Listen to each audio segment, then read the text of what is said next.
तो नमस्कार दोस्तों, स्वागत है मगन ट्यूटोरियल्स में। उम्मीद करता हूं सब लोग स्वस्थ होंगे, प्रशंसित होंगे, व्यस्त होंगे, ज़बरदस्त होंगे। दोस्तों हिंदी का एक और मैं सीरीज़ आपके लिए लाया हूं ऑब्जेक्टिव टाइप का, और दोस्तों सीरीज़ महत्वपूर्ण है, इसे ध्यान से आप लोग देखिएगा। आपकी परीक्षा में ये काफ़ी आपको मदद करेंगे। एक चीज़ आपको जानकारी के लिए मैं बताता हूँ कि ये जो प्रश्न है दोस्तों, ये पिछली परीक्षाओं में पूछे जा चुके हैं, और विशेषकर मैं अधिकांशतः यूपी सुपर टेट के या यूपी टेट सी टेट से इन प्रश्नों को मैंने इकट्ठा किया है। तो इन परीक्षाओं में आपको काफ़ी इनसे मदद मिलेगी।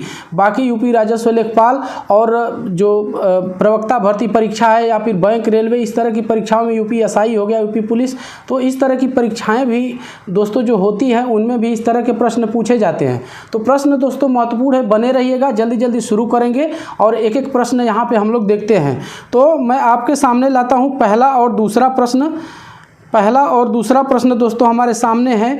और पहला प्रश्न मैं आपको पढ़ता हूँ, यहाँ पे देख लीजिए। नाक रगड़ना का क्या अर्थ है? ये मुहावरा दिया हुआ है और इसमें पूछ रहा है कि इसका अर्थ क्या है। ऑप्शंस पढ़ देता हूँ। नाक में चोट करना, इज्जत देना, दीनतापूर्वक प्रार्थना करना, चापलूसी करना। तो दोस्तों आप सोचिए और बताइए कि इसका सही उत्तर क्या होगा। मुझे ऐसा लगता है कि आप लोगों ने सोच लिया होगा।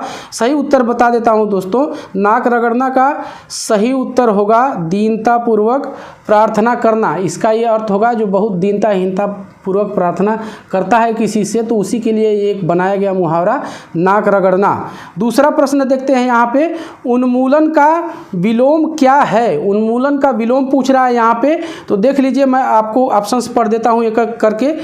उत्थान, उत्कर्ष, रोपण, अवनति। तो दोस्तों उन्मूलन का जो अर्थ होता है उसका होता है जड़ से समाप्त कर देना, और इसका विलोम चूंकि पूछा है तो आप लोगों ने उत्तर भी सोच लिया होगा। इसका उत्तर होगा रोपण। उन्मूलन का मतलब होता है पूरी तरह से समाप्त कर देना, ख़त्म कर देना, और रोपण का मतलब होता है उसे पुनः आरोपित कर देना, लगा देना। तो यहाँ पे इसका विलोम रोपण होगा। आगे बढ़ते हैं और यहाँ पे तीसरा और चौथा प्रश्न हमारे सामने है दोस्तों। तीसरा प्रश्न मैं पढ़ता हूँ। इत्यादि शब्द में कौन सी संधि है? ऑप्शंस पढ़ देता हूँ दोस्तों। महत्वपूर्ण प्रश्न है, ध्यान दीजिएगा यहाँ पे।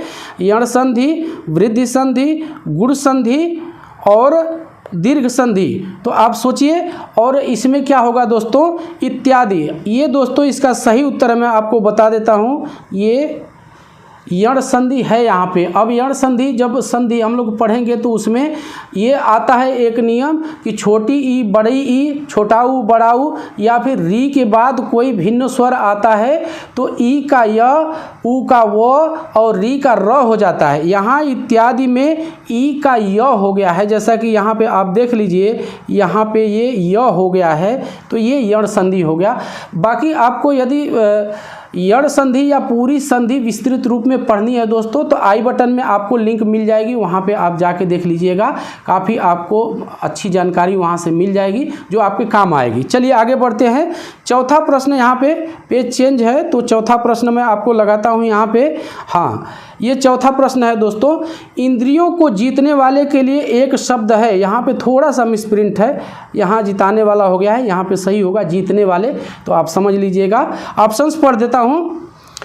दूरदर्शी, दत्तचित्त, कुशाग्र बुद्धि, जितेंद्रिय। एक शब्द पूछा है दोस्तों यहाँ पे, तो ये प्रश्न मैं नहीं समझता कि बहुत इसमें कोई दिक्कत है। यहाँ पे सही उत्तर होगा डी, जितेंद्रिय।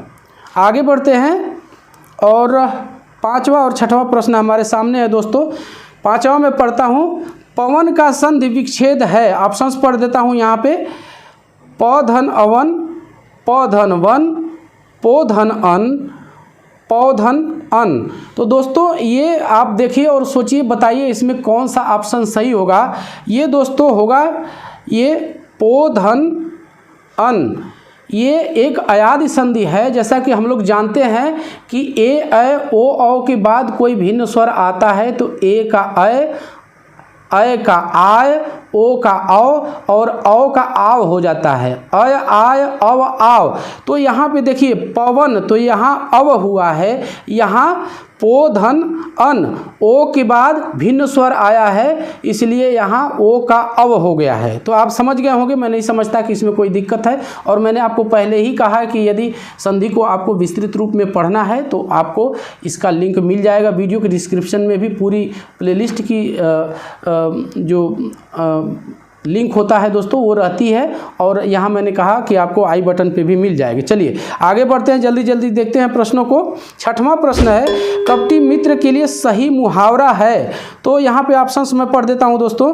दांत काटी रोटी, आस्तीन का सांप, अक्ल की दुम, आबनूस का कुंदा। तो आप सोचिए और बताइए कि इसमें सही उत्तर क्या होगा। आप लोगों ने सोच लिया होगा दोस्तों, इसका सही उत्तर होगा कपटी मित्र के लिए जो ये होगा सही मुहावरा आस्तीन का सांप। आप लोगों ने सुना भी बहुत होगा, कोई इसमें बहुत नहीं, सामान्य सा प्रश्न है, लेकिन यदि अभ्यास में नहीं है तो इतने सारे 4 ऑप्शंस दे देता है, उसमें हम लोग थोड़े से दिग्भ्रमित होते हैं। तो अभ्यास करते रहना चाहिए। और यहाँ पे 7वां प्रश्न हम लोग देख लेते हैं दोस्तों। 8वां प्रश्न चूंकि पेज चेंज है तो उसको मैं अलग से लगाऊंगा आपके सामने। 7वां प्रश्न है, महावीर प्रसाद द्विवेदी ने आदिकाल को क्या संज्ञा दी है। आप सोचिए और बताइए दोस्तों। ऑप्शन मैं आपके सामने रखता हूं। चारण काल, आदिकाल, वीर काल, बीज वपन काल। तो दोस्तों आप लोगों ने सोच लिया होगा, इसका सही उत्तर है डी, बीज वपन काल। आचार्य महावीर प्रसाद द्विवेदी ने आदिकाल को बीज वपन काल की संज्ञा दी है दोस्तों। तो आप लोग याद रखिएगा, ये प्रश्न पूछे जाते हैं, इस तरह के प्रश्न हिंदी साहित्य से भी। आगे बढ़ते हैं और यहाँ पे मैं 8वां प्रश्न आपके सामने लाता हूँ दोस्तों। कालिंदी का पर्यायवाची क्या है। ऑप्शंस पढ़ देता हूँ। सरस्वती, लक्ष्मी, गंगा, यमुना। तो आप सोचिए कि ये इसका उत्तर क्या होगा दोस्तों। इसका सही उत्तर आप लोगों ने सोच लिया होगा, मैं आपको बता देता हूँ। कालिंदी यमुना का पर्यायवाची है, और यमुना के अन्य नाम भी हैं दोस्तों, जैसे सर्वसुता, भानुजा, तरणी तनुजा, ये यमुना के अन्य पर्यायवाची हैं। तो आप लोग इस पे भी ध्यान रखिएगा। आगे बढ़ते हैं। 9वां प्रश्न पढ़ता हूँ। आधुनिक हिंदी साहित्य की पहली आत्मकथा के लेखक कौन माने जाते हैं। आधुनिक हिंदी साहित्य में सर्वप्रथम आत्मकथा किसने लिखी थी, इस प्रश्न का ये मतलब है। ऑप्शंस में पढ़ देता हूँ। बाबू श्याम सुंदर दास, देवेंद्र सत्यार्थी, हरिवंश राय बच्चन, जयशंकर प्रसाद। तो इन 4 ऑप्शंस में से आपको सोच के बताना है दोस्तों। आप लोगों ने सोच भी लिया होगा, मैं आपको सही उत्तर बता देता हूँ। पहली आत्मकथा लिखी बाबू श्याम सुंदर दास ने। तो उम्मीद करता हूं कि आपको ये चीज़ें समझ में आ रही होंगी दोस्तों। आगे बढ़ते हैं और यहाँ पे 10वां प्रश्न है दोस्तों। कवि को कवियों का कवि कहा जाता है। किस कवि को कवियों का कवि कहा जाता है। कवियों का कवि किसे कहा जाता है। ऑप्शंस पढ़ देता हूँ। धर्मवीर भारती, शमशेर बहादुर सिंह, रघुवीर सहाय, सर्वेश्वर दयाल सक्सेना। तो आप सोचिए और बताइए कि कवियों का कवि किसे कहा जाता है। तो दोस्तों इसका सही उत्तर है शमशेर बहादुर सिंह। शमशेर बहादुर सिंह को हिंदी में कवियों का कवि कहा जाता है। आगे बढ़ते हैं। यहाँ पे 11वां प्रश्न पढ़ता हूँ। हिंदी का पहला पत्र है। ऑप्शंस पढ़ देता हूँ। उदंत मार्तंड, इतिहास तिमिरनाशक, सी है बनारस अखबार, और डी है दोस्तों हरिश्चंद्र मैगजीन। तो आप सोचिए और बताइए इसका सही उत्तर क्या होगा। दोस्तों इसका सही उत्तर है उदंत मार्तंड। ये 30 मई 1826 को कलकत्ता से ये प्रकाशित हुई दोस्तों। और इसके जो संपादक हैं वो उस समय जुगल किशोर जी थे। और राष्ट्रीय हिंदी पत्रकारिता दिवस भी इसी तिथि को आधार मान के मनाया जाता है। जो राष्ट्रीय हिंदी पत्रकारिता दिवस मनाया जाता है वो 30 मई को ही मनाया जाता है, क्योंकि इसी दिन उदंत मार्तंड का पहला प्रकाशन पहली बार ये प्रकाशित हुई थी। तो इस चीज़ को भी आप लोग ध्यान रखिएगा, काफ़ी महत्वपूर्ण प्रश्न है। आगे बढ़ते हैं और यहाँ पे 12वां और 13वां प्रश्न दोस्तों हमारे सामने है। 12वां पढ़ता हूँ, ध्यान से देखिएगा। सुत का स्त्रीवाचक बनाने के लिए किस प्रत्यय का प्रयोग होगा। ऑप्शंस पढ़ देता हूँ। ए है इ, इक, आ। तो दोस्तों यहाँ पे सहज अंदाज़ा लगा सकते हैं कि सुत का जब हम स्त्रीलिंग बनाते हैं तो वो सुता होता है। इसी तरह से ये आ प्रत्यय का प्रयोग होगा। तो मुझे नहीं लगता कि इसमें बहुत क्लैरिफिकेशन की ज़रूरत है। आगे बढ़ते हैं। जो एक स्थान पर टिक कर नहीं रहता वाक्य के लिए एक शब्द होगा। ऑप्शंस पढ़ देता हूँ दोस्तों। अस्थिर, अडिग, यायावर, गतिशील। तो दोस्तों इसका सही उत्तर है यायावर। जो एक स्थान पे टिक कर नहीं रहता है उसको हम लोग कहते हैं यायावर। आगे बढ़ते हैं। यहाँ पे 14वां और 15वां प्रश्न हमारे सामने है दोस्तों। 14वां पढ़ता हूँ। समास का अर्थ है, ऑप्शंस पढ़ देता हूँ, संक्षेप, विच्छेद, विस्तार, नवीन अर्थ। तो हम लोग सभी जानते हैं दोस्तों कि समास जो है एक संक्षिप्तीकरण की प्रक्रिया है। तो आप लोगों ने सोच लिया होगा, इसका सही उत्तर होगा ए, समास का अर्थ संक्षेप ही होता है। आगे बढ़ते हैं। किस रस को रसराज कहा जाता है? 15वां प्रश्न है दोस्तों। ऑप्शंस पढ़ देता हूँ। श्रृंगार रस, वीर रस, हास्य रस, इनमें से कोई नहीं। तो आप सोचिए और बताइए कि इसका सही उत्तर क्या होगा। दोस्तों आप लोगों ने सोच लिया होगा, इसका सही उत्तर है श्रृंगार रस। श्रृंगार रस को दोस्तों रसराज कहा जाता है। याद रखिएगा, महत्वपूर्ण प्रश्न है ये। सारे प्रश्न दोस्तों महत्वपूर्ण हैं। मैं आपके सामने लाता हूँ 16वां और 17वां प्रश्न। 16वां पढ़ता हूँ दोस्तों। घनानंद को किस युग का कवि माना जाता है? ऑप्शंस पढ़ देता हूँ यहाँ पे मैं।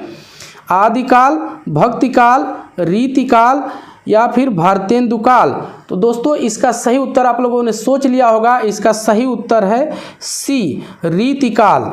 सच्चिदानंद हीरानंद वात्स्यायन का उपनाम है। उपनाम पूछ लिया यहाँ पे। ऑप्शंस पढ़ देता हूँ। हरिऔध, निराला, अज्ञेय, गुलेरी। तो आप सोचिए और बताइए कि सच्चिदानंद हीरानंद वात्स्यायन का पूरा कहें कि निक नेम एक तरह से कहें, उपनाम क्या है दोस्तों? तो इसका सही उत्तर है अज्ञेय। सच्चिदानंद हीरानंद वात्स्यायन को अज्ञेय के नाम से भी हम लोग जानते हैं। आगे बढ़ते हैं।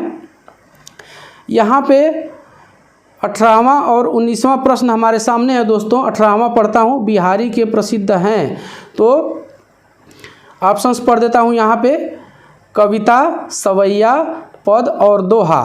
तो आप सोचिए और बताइए दोस्तों, इसका सही उत्तर होगा बिहारी के दोहे प्रसिद्ध हैं और इनका एकमात्र संग्रह है कविता का दोस्तों, जिसको हम लोग कहते हैं बिहारी सतसई। तो ये याद रखिएगा, काफ़ी महत्वपूर्ण प्रश्न है। 19वां प्रश्न है दोस्तों। प्रमुख भाषाई कौशल के अंतर्गत इनमें से कौन नहीं आता? नहीं आता, ये ध्यान रखिएगा, इसमें नहीं आता यानी कि जो अन्य 3 है चारों ऑप्शंस में से, वो भाषाई कौशल के अंतर्गत ये आते हैं। अब इसमें देख लीजिए, ऑप्शंस पढ़ देता हूँ। सुनना, बोलना, हंसना, लिखना। तो आप जानते होंगे दोस्तों, हंसना कोई भाषाई कौशल नहीं है, ये नहीं है। सुनना, बोलना, पढ़ना, लिखना, ये 4 भाषाई कौशल होते हैं। सुबोपली आप लोग जानते होंगे, इसमें बहुत कुछ नहीं है। आगे बढ़ते हैं। 20वां और आखिरी प्रश्न है दोस्तों। हिंदी दिवस मनाया जाता है, हिंदी दिवस कब मनाया जाता है ये पूछ लिया। ऑप्शंस पढ़ देता हूँ। 14 सितंबर, 5 सितंबर, 2 अक्टूबर या फिर 26 जनवरी को। तो आप सोचिए और बताइए दोस्तों, काफ़ी आसान सा प्रश्न है और इसका सही उत्तर है 14 सितंबर को मातृभाषा दिवस या फिर हिंदी दिवस मनाया जाता है, क्योंकि इसी दिन दोस्तों इसको हमारे संविधान में राजभाषा का दर्जा दिया गया था। आप लोग जानते हैं कि 14 सितंबर सन 1949 को भारतीय संविधान में हिंदी को राजभाषा का दर्जा दिया गया था। उसी दिन से इसको 14 सितंबर को हिंदी दिवस के रूप में या फिर मातृभाषा दिवस के रूप में मनाया जाता है। तो बस दोस्तों यही था आज की इस वीडियो में। उम्मीद करता हूं कि आपको ये वीडियो पसंद आई होगी और चलते चलते एक रिक्वेस्ट रहेगी आपसे कि आप मगन ट्यूटोरियल्स के परिवार को बड़ा करने में हमारी मदद कीजिए, क्योंकि इससे दोस्तों हमें एक प्रेरणा मिलती है और उस प्रेरणा स्वरूप हम लोग बेहतर से बेहतरीन कंटेंट लाने का प्रयास करते हैं। दोस्तों हमारा कमिटमेंट है, हमारी प्रतिज्ञा है कि हम इसी प्रकार से आपको कंटेंट उपलब्ध कराते रहेंगे प्रतियोगी परीक्षाओं के लिए, और ये प्रक्रिया अनवरत जारी रहेगी मगन ट्यूटोरियल्स के तरफ से। लेकिन दोस्तों एक रिक्वेस्ट रहेगी कि आप हमें सपोर्ट कीजिए। यदि आप हमें सपोर्ट करते हैं तो हमें एक आत्मबल ज़रूर मिलता है। तो बस आज के लिए इतना ही, मिलते हैं अगली वीडियो में, तब तक के लिए नमस्कार।